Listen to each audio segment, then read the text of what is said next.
If your product is on the same network segment as the user's, and you will use DHCP to assign the IP address, you can follow the instructions in the standard deployment section of this video. Otherwise, skip to the advanced deployment section of this video.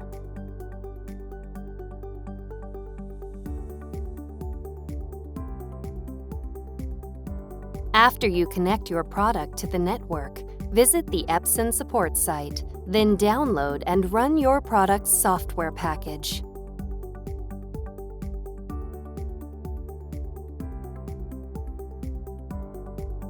Follow the on-screen instructions to install the software.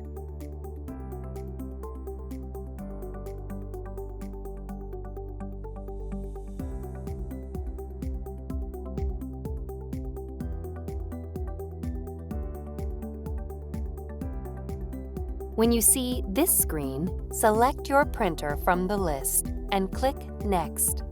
Follow the rest of the on-screen instructions to finish installation.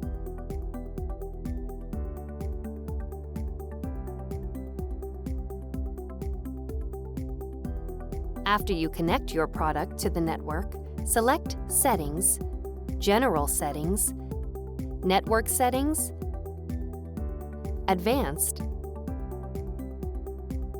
and TCP/IP.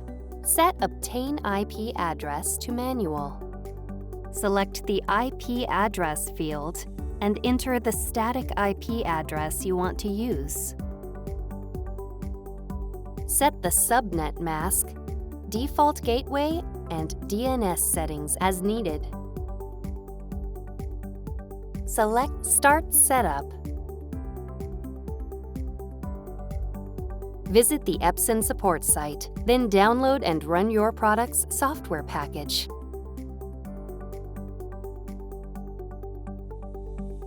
Follow the on-screen instructions to install the software.